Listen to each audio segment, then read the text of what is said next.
Well, Mr. Chairman, and to my fellow committee members and witnesses, thank you for being here today. I enjoy being back in this committee room, and this is a very good sign to be able to debate the issues that are most important to our country right now. But I'd like to briefly echo Ranking Member Stiles that the answer to misinformation is not for the government to police speech.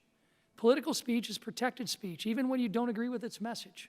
Yet too many on the left are dangerously close to implementing a socialist-style ministry of truth in attempts to silence their political opponents. As Mr. Lakowski notes in his written testimony, quote, popular opinions and powerful groups do not need the First Amendment to protect them. It is the unpopular thoughts and the historically marginalized groups that need the protection of the law, unquote. In fact, heavy-handed control at the expense of an unpopular narrative is exactly what we saw from Speaker Nancy Pelosi in the House. She didn't want conservatives like my colleagues Jim Jordan and Jim Banks serving on the January 6th Select Committee and asked tough questions that this committee should be asking about the security failures that day. So in an unprecedented move, she made sure no member appointed by the opposition party, myself included, could serve on the committee, all in an attempt to silence her political opponents. Now we're seeing the result of the Speaker's actions play out on national TV. These Hollywood productions that are costing taxpayers millions are a one-sided narrative solely meant to attack President Trump and anyone affiliated with him. I mean, come on. Talking about an attempt to influence elections. They're so desperate to paint a certain narrative that they're spreading half-truths and outright lies, including by altering evidence.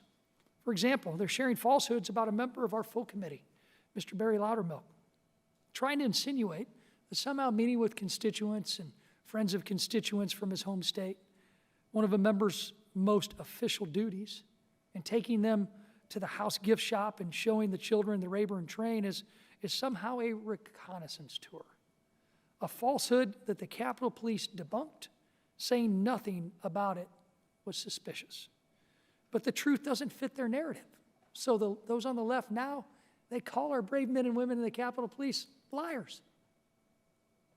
And just last Thursday, Democrat staffers snuck producers for the Stephen Colbert Show into the House office buildings. Mind you, the very same buildings Mr. Loudermilk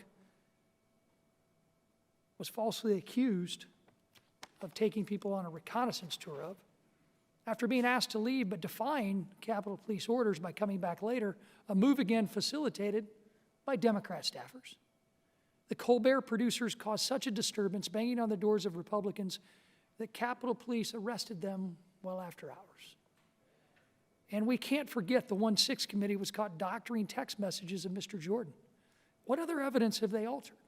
So if we're going to talk about misinformation and straight up lies that are spread in an attempt to influence voters, let's start with the political circus that is also known as the 1-6 committee. Thank you, Mr. Chair. I yield back.